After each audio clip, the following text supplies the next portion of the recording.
तस्वीरें आपको दिखाते हैं। जम्मू कश्मीर विधानसभा का विशेष सत्र, जम्मू कश्मीर के मुख्यमंत्री उमर अब्दुल्ला का संबोधन इसमें चल रहा है, सुनिए।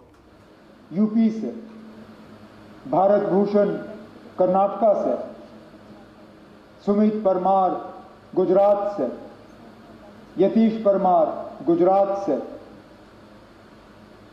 टेगे हलीम अरुणाचल प्रदेश से और शैलेश भाई गुजरात से। स्पीकर साहब, उत्तर से लेके दक्षिण, पूरब से लेके पश्चिम, कहां अरुणाचल, कहां गुजरात, कहां जम्मू कश्मीर, कहां केरला और बीच की सारी रियासतें, पूरा मुल्क इस हमले के लपेट में आया है। ये सही है स्पीकर साहब, ये पहला हमला नहीं था। हमने कई हमले होते हुए देखे।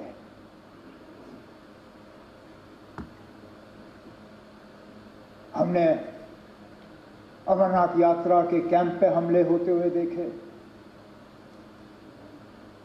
हमने डोडा के मुख्तलिफ गांवों पे हमले होते हुए देखे। हमने कश्मीरी पंडितों के बस्तियों पे हमले होते हुए देखे।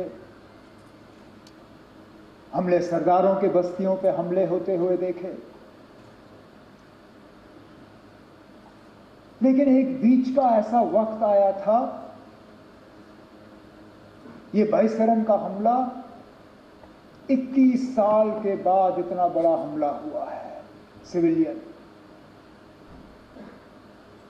हमें लग रहा था कि ये हमले जो हैं ये अब हमारे माजी का एक हिस्सा है, they're part of our past.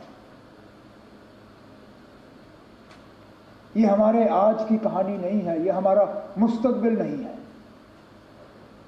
लेकिन बदकिस्मती से बाईसरन ने दोबारा वो हालात यहां पैदा किए, जबकि हमें लगता है कि पता नहीं अगला हमला कहां पे होगा।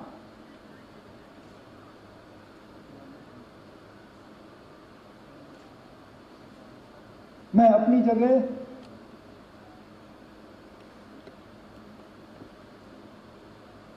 क्योंकि उस दिन लीडर ऑफ द ऑपोजिशन के साथ मैं भी पुलिस कंट्रोल रूम पे मौजूद था जब हमने 26 लोगों को वहां पे श्रद्धांजलि पेश की।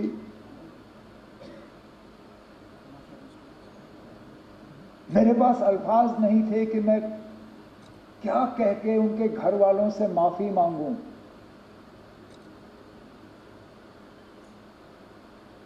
ये जानते हुए कि जम्मू कश्मीर की सिक्योरिटी, जम्मू कश्मीर की सुरक्षा, जम्मू कश्मीर के लोगों की चुनी हुई हुकूमत की जिम्मेदारी नहीं है, लेकिन तब भी यहां के वजीर आला की हैसियत से, यहां की टूरिज्म के मिनिस्टर की हैसियत से मैंने इन लोगों को दावत दी थी यहां आने की। मेजबान होते हुए मेरी जिम्मेदारी थी कि सही सलामत मैं इन्हें यहां से वापस भेजूं। नहीं भेज पाया।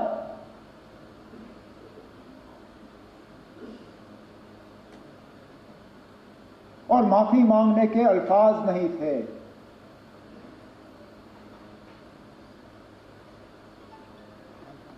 क्या कहता हूं उनको, उन छोटे बच्चों को जिन्होंने अपने वालिद को खून में लपेटा हुआ देखा, उस नेवी अफसर की विधवा को जिनको शादी हुए ही चंद दिन हुए थे,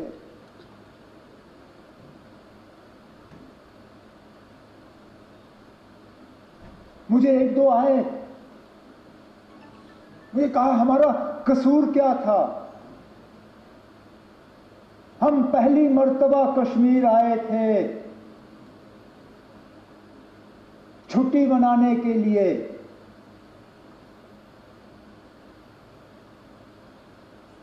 और इस छुट्टी का जिंदगी भर अब हमें खमियाजा भुगतना पड़ेगा।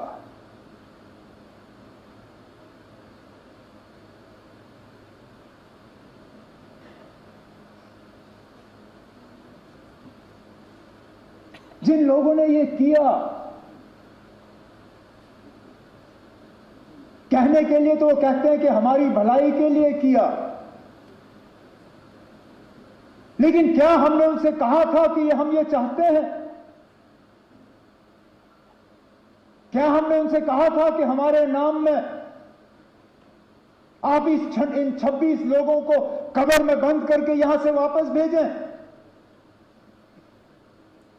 क्या हमारी इसमें कोई मंजूरी थी?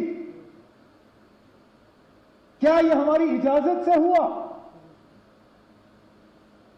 हम में से कोई इस हमले के साथ नहीं है।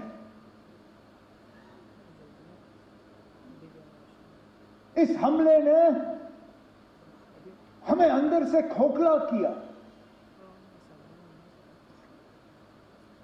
लेकिन इस हमले ने, क्योंकि हर खराबी में कहीं ना कहीं हमें कोई रोशनी की किरण ढूंढने की कोशिश करनी चाहिए।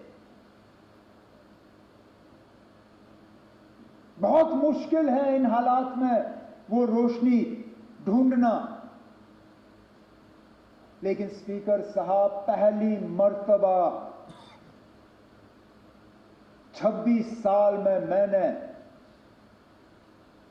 जम्मू कश्मीर में किसी हमले के बाद लोगों को इस तरह बाहर आते हुए नहीं देखा। कठुआ से लेके कुपवारा तक शायद ही कोई शहर या गांव ऐसा जहां लोगों ने बाहर आके इस हमले की मजम्मत नहीं की, कहा कि ये मेरे नाम में नहीं हुआ, not in my name.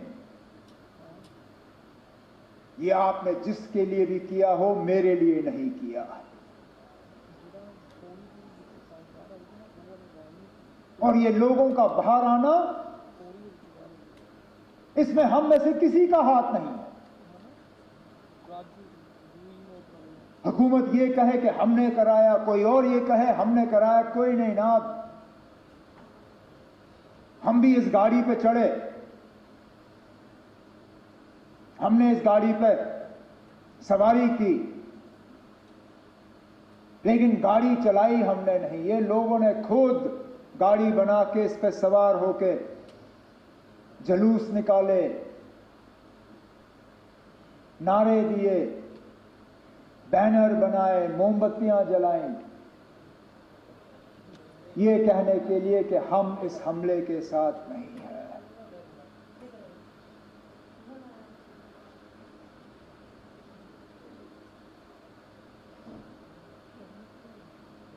Militancy, terror, दहशत, आतंकवाद, इसका खात्मा तब होगा जब लोग हमारे साथ होंगे। और ये स्पीकर साहब उस मौके की शुरुआत है। अगर कि हम इस मौके पे एहतियात से कदम जो है लें, हमारे तरफ से कोई ऐसा कदम नहीं उठना चाहिए जिससे कि हम लोगों को अपने से दूर करें।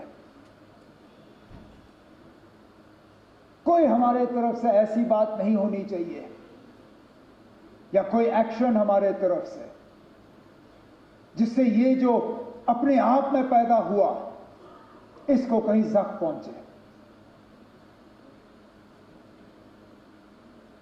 क्योंकि सही कहा सजाद ने, हम बंदूक के जरिए मिलिटेंसी को कंट्रोल कर सकते हैं, उसको खत्म नहीं कर सकते।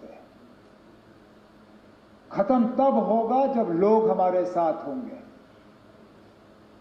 और आज लगता है कि लोग अब वहां तक पहुंच रहे हैं। उमर अब्दुल्ला का संबोधन आप सुन रहे थे विधानसभा